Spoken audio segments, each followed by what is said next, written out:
Hi folks, it's Ela and I'm going to talk about skies. This is something that people ask about when they start attempting landscapes and they think it's going to be difficult, and really it is not hard to paint a sky.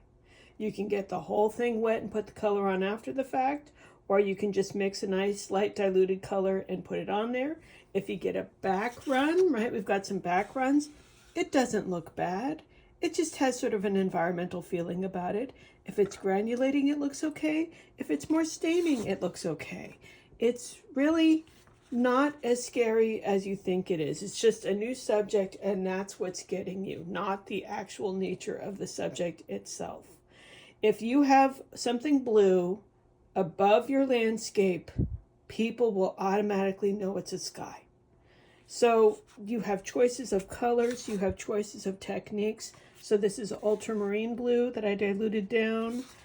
I think this might be more of I think that might be a Prussian blue. Very, very diluted, so you can hardly see it. But there's some areas where I put some more water. I even got a little bit of a dry area with, but no, it doesn't matter.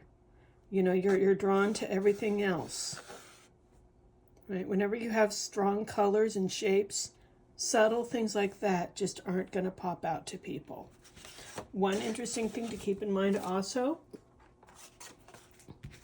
is that often the sky color is paler when it gets closer to the land, the horizon line, and it gets deeper higher up.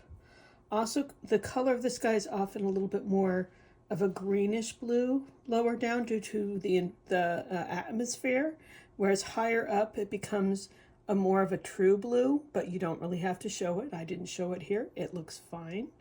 And also you can think about, is your sky just there, or is it a major feature of your picture?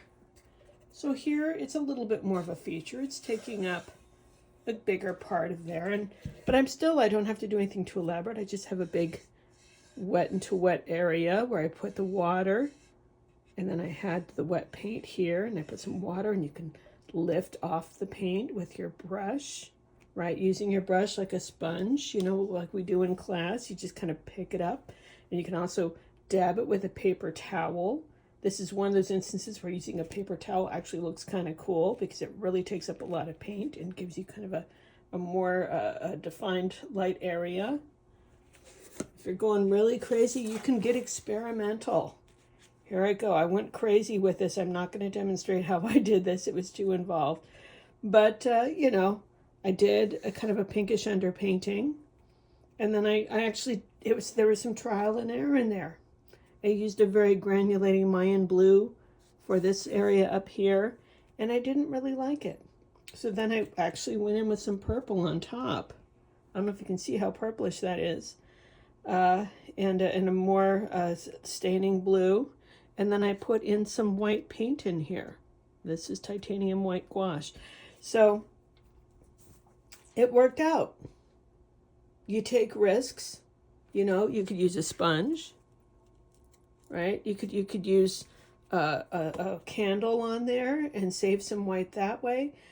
There's lots and lots of room to play around. You can keep it simple, really simple, or you can do something really elaborate.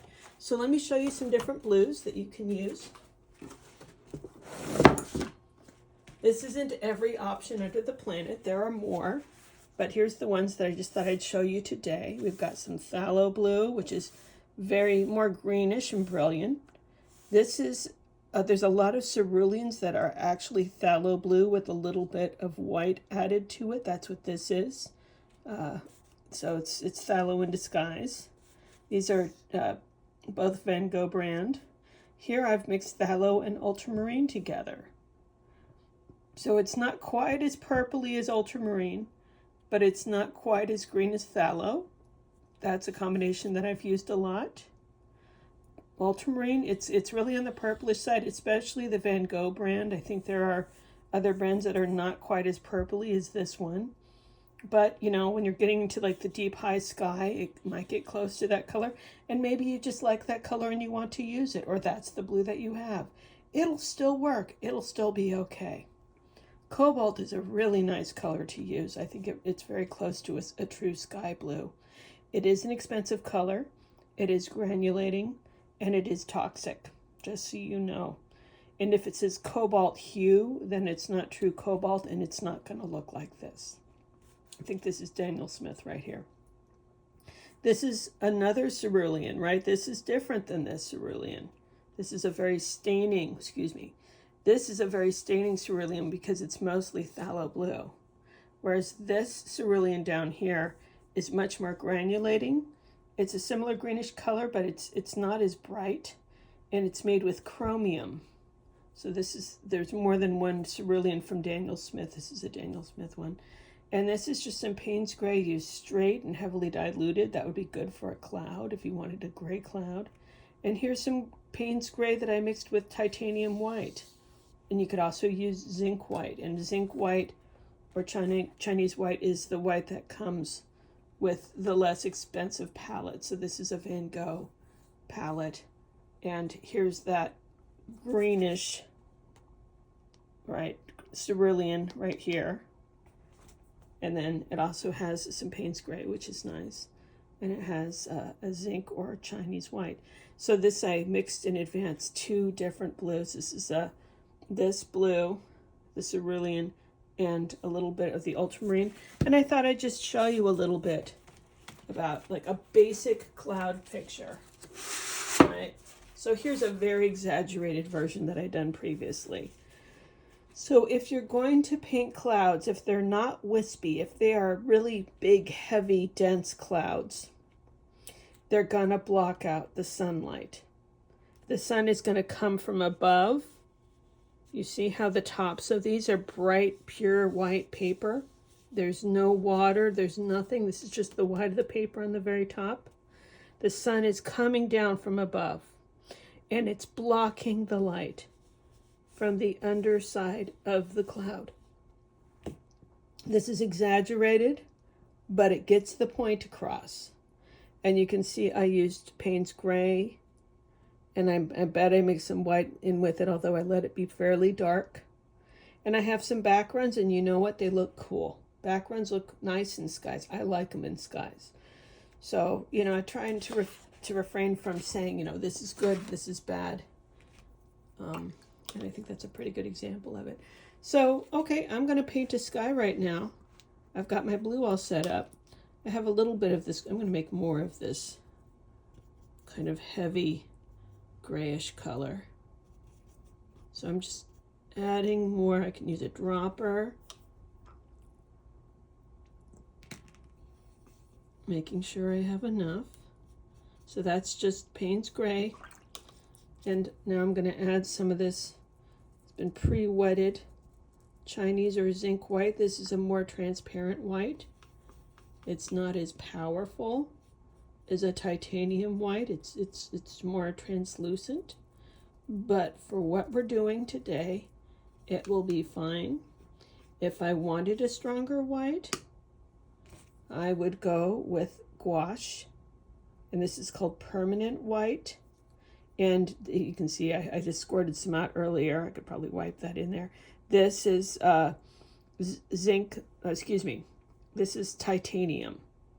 So this is a really common paint color, and they even use this pigment in food to make things like rice milk and oat milk more white, which I know sounds really creepy, but you know, this is the world we live in. So I can go ahead and test out these colors. Do I like these colors? Always a good idea. I think that's pretty good. And I'm using cheap paper today. I'm not using expensive paper, but it will work. And then I'll get a lot of backgrounds, which will be fun. Here's a blue. How does this look? Is this a good? That's pretty good. So now I can go ahead. I'm going to use this as inspiration, but you can totally do a sky from your imagination if you feel like you have that confidence. If you decide to use a reference photo, don't get uptight. I'm going to say it again. Don't get uptight.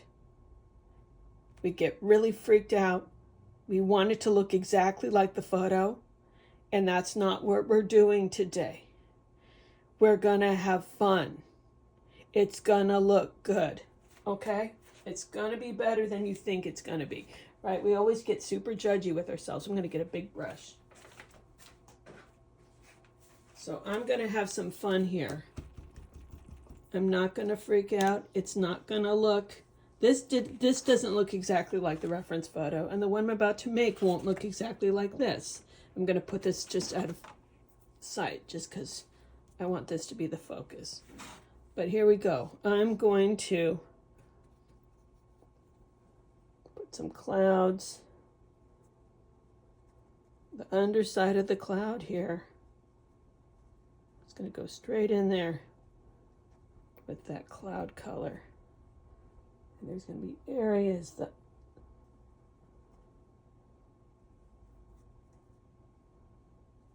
and I can also think about how clouds are going to be smaller farther away. The higher they are in the sky, the closer they are to us. The lower they are in the sky, the closer they are to the horizon line. Right, so the bigger shapes are going to be higher up, and the smaller shapes are going to be farther down. And I'm just kind of making it up a little bit here. I'm having fun. So, okay, there's a bunch of gray where it's really heavy. How do I make it blend into a cloud? Well, I can put some water on there. That's going to soften up those areas. I can do this with a small brush, but I like, since this paper is going to dry really quick and be printed backwards, I like having a big brush. If I'm afraid of things drying out too fast, you know, having a hard edge anywhere, I can use a paper towel, right? Usually I say to do this with a brush, but you can use a paper towel for this if you want to. It's just going to slow down that movement so it just doesn't come to a full stop so quickly. And now, I'm going to use a smaller brush for this. I want to be a little bit more detailed. Going into my blue, and I'm just going to paint around those clouds. And I can sort of see where those clouds stop. So there's a little bit of a halo at the top where that sun is hitting the top of that cloud. I could put a little blue in there if I want to. How much do we want to, if I have some wet into wet between the cloud where I got it wet and the sky, that's not a problem. If I want to go faster, you see what I'm doing? I've painted that little border with a small brush, and now I'm filling it in quickly with that big brush. And because this has some phthalo blue in it, it's going to be less prone to streaking than when I do those big areas. So there we go. I've got some. I can put more of the blue down here if I want to.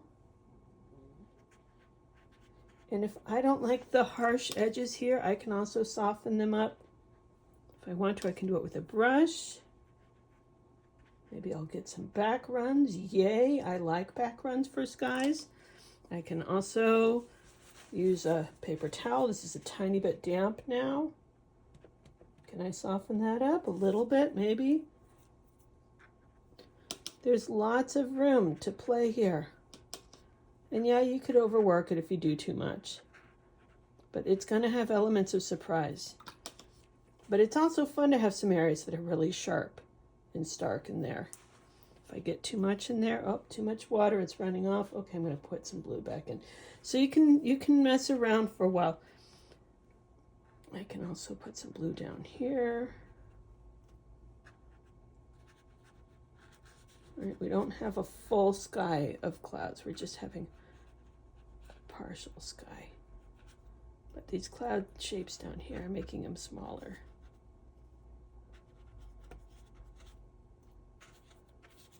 So there we go. That's me playing around with a cloudy sky. If I don't like it, I put some more blue in. If it back runs, that's okay. So yeah, this is going to be back run city. And if I want a wispy cloud, that's really easy. Here we go. This is a different sky. I'm going to go a little harder with the blue. I'm just going to go straight into this guy, just so it's dark enough to show what I'm doing. And then I can go ahead with my brush and I can just drop some water in there. Drop it in there. That's going to create some streaky clouds. And it might take a few seconds, but you can see they're appearing. You can also have this dry brush right here. You can also do clouds. Get your brush wet, and you know there's your cloud. You got a cloud right here. Oh, no, it doesn't want to cooperate. Let's see if I can get it to work. Here we go. We've got a streaky cloud right here. And you could even stick in a paper towel cloud right here. So there we go.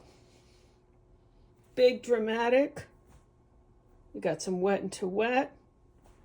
We got a paper towel, and we have a streak. So I hope this gives you courage. I hope you give this a try. Clouds are fun. They express the feelings in the sky. Go ahead, give it a try. Bye-bye.